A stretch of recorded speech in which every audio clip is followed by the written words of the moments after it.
दोस्तों आज के इस वीडियो में हम आपको बताएंगे रावण ने महिलाओं के बारे में वह कौन कौन सी बातें बताई हैं जिनको अगर आप जानेंगे तो आपके होश ही बिल्कुल उड़ जाएंगे।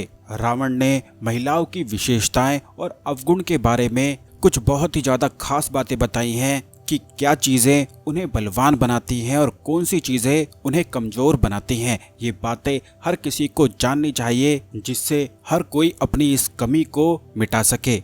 जैसा कि आप जानते हैं कि अपनी सदी का रावण एक महाविद्वान पंडित था। उस समय का महासाधक, महातपस्वी और महाविद्वान वो कहलाता था। अपनी तपस्याओं और साधनाओं के माध्यम से ही इस संसार के परम रहस्य को वह जानता था, इसीलिए उस समय का वह महासाइंटिस्ट भी कहलाता है। भगवान शिव का तो परम भक्त वो था ही, लेकिन उसमें ज्ञान का भंडार भी भरपूर था। और रावण के बारे में जब भी बात होती है तो यही कहा जाता है कि वो एक प्रतापी, मायावी लेकिन दुष्ट राक्षस था जिसे अपनी शक्तियों पर और ज्ञान पर बहुत ही ज्यादा अधिक घमंड था। और यही घमंड उसके सर्वनाश का कारण बन गया। अपनी एक गलती के कारण ही उसकी सोने की लंका जलकर राख हो गई थी, और वह गलती थी माता सीता का हरण। एक पराई स्त्री को जबरदस्ती अगवा करके उसे अपने घर में ले आना उसके साथ विनाश का कारण बन गया। रावण के इस दुर्दशा का अंदाजा उसकी पत्नी मंदोदरी को पहले ही हो गया था। इसी कारण उसने अपने पति रावण से प्रार्थना भी की थी कि वो सीता को वापस करके भगवान राम से माफ़ी मांग ले, लेकिन रावण ने उसकी एक भी नहीं सुनी। और जब युद्ध करते करते उसे अपनी हार का अंदेशा हो गया, अंदाजा लग गया, तो उसने महिलाओं के बारे में 8 अवगुण बताए थे, जिसका जिक्र वाल्मीकि रामायण में तो नहीं है लेकिन गोस्वामी तुलसीदास की रामचरितमानस में जरूर मिलता है। तो सबसे पहली चीज जो महिलाओं के बारे में रावण ने बताई थी वो है साहस।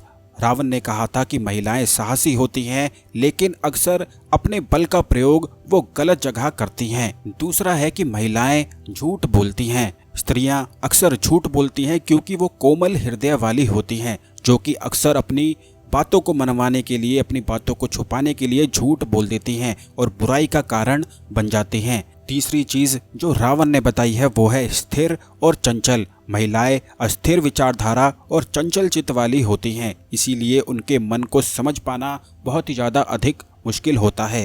रावण ने ये भी बताया कि महिलाएं स्वार्थी और मायावी होती हैं। महिलाएं स्वार्थी और जिद्दी होती हैं और अपनी जिद को पूरा करने के लिए वो कहानियां गढ़ने लगती हैं और मोहमाई मायावी खेल भी खेल लेती हैं। आगे रावण कहता है कि महिलाएं घबरा जाती हैं। वैसे तो महिलाएं साहसी होती हैं लेकिन विकट परिस्थिति आते ही उनका मन और दिमाग बहुत जल्दी घबरा जाता है। उसने ये भी बताया कि महिलाएं मूर्ख होती हैं, हमेशा ही अक्सर ही भावेश में आकर और भावनाओं में बहकर जल्दी गलत फैसले ले लेती हैं, जिसका एहसास उन्हें बहुत देरी से फिर होता है। रावण ने ये भी बताया कि महिलाएं दया नहीं दिखाती हैं। वैसे तो महिलाएं कोमल हृदय वाली होती हैं, लेकिन अगर कोई एक बार उनकी नज़रों से उतर जाए तो उसे आसानी से माफ़ नहीं करती हैं। रावण ने यह भी बताया कि महिलाएं अपवित्र होती हैं, चाहे खुद को कितना भी गहनों से क्यों ना ढक लें, कितनी भी साज सज्जा ही क्यों ना कर लें, लेकिन उनका मन, दिमाग और चित्त का वो ध्यान ही नहीं रखती हैं और भावनाओं में बहने के कारण खुद को अपवित्र कर लेती हैं। इस तरह से रावण ने मंदोदरी को महिलाओं की यह कुछ बातें बताई थी। आपको क्या लगता है कि रावण की कही हुई ये बातें कितनी सच हैं? यह हमें कमेंट बॉक्स में जरूर बताएं। वीडियो को लाइक करके जरूर शेयर कर दें, जिससे सभी लोग रावण की इन बातों को जान सकें। धन्यवाद।